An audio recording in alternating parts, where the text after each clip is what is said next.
why don't we talk a little bit about Cannibal Haiku? Because you've already made your foray into children's books once with Misty the Proud Cloud. But you've got when is Cannibal Haiku coming out? What can you tell us about it at this point? This Cannibal Haiku book is amazing, and I've done it. We've got like the storyboard from the artist, like these amazing line drawings of every page with the text, with the haiku, and then several full page color to see what the final art can look like. And I think we probably have like half the book done in full art. So I would say this is going to be, I'll have all the assets by end of February, maybe. And then we'll decide if we're just going to self-publish it or take it out to publishers and try to do a deal. Everyone that I like open my laptop and walk them through the story and read it out loud, they just die. It's like it's an amazing creation, and I get to like really hype it up because I'm doing almost none of the work. Like I have a hard time promoting my own stuff, but when it's someone else's genius like this, I get to like really tell people what I really think. And the artist, Maine Diaz, I think is one of the best in the business. Like it's incredible the detail that she's putting into these spreads. Like we gave her a rough idea of what each of these cannibals should be like and what their names are and their personalities. And what she's created with these characters is just mind-blowing. But the detail on, I think the image that you're able to show is like the lineup of all the characters. And there's these 10 little fairies. You see a few of them in the foreground, and the other ones are kind of, in various parts of the mid and background.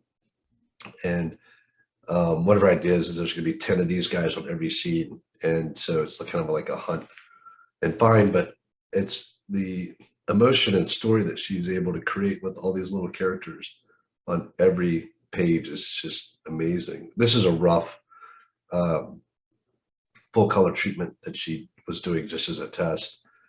And I've seen another 6 or 7 pages other than this. And I have spent so much time just finding new little details and stories that she's telling with the characters within the page. And having 32 pages of that is just going to be so much fun. But everyone I've showed it to, a lot of them have kids, and they were all like, when can I have a copy of this? Even the ones that don't have kids like want a copy. So there's no money in this. It's just pure joy, and cannot wait to have it out in the world.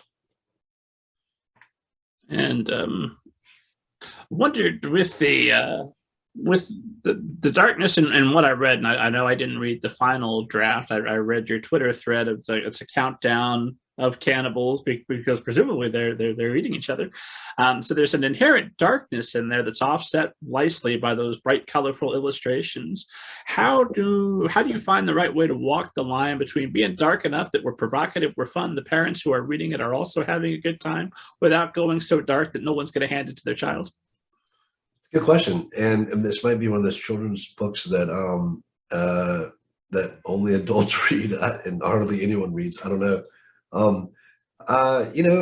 It raises interesting topics, and I think people probably should have with their kids. Like, if you're letting them eat animals and not having them discover for themselves where all that's coming from and how it happens, that's one way to do it, I guess.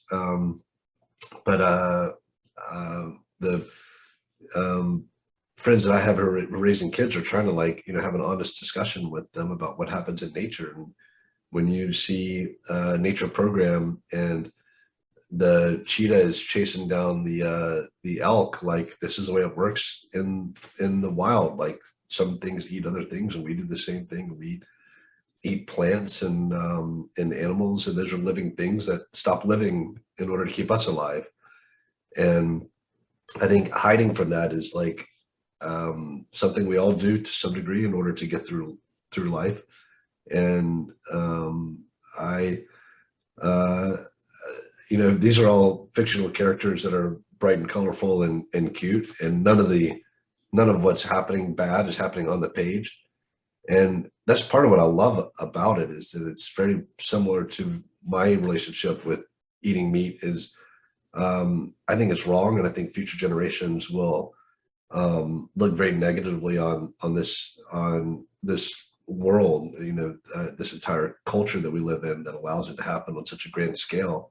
But the way we're able to handle it is having it all happen outside of our periphery, so that we're not having to slaughter anything. We don't have to see what's happening.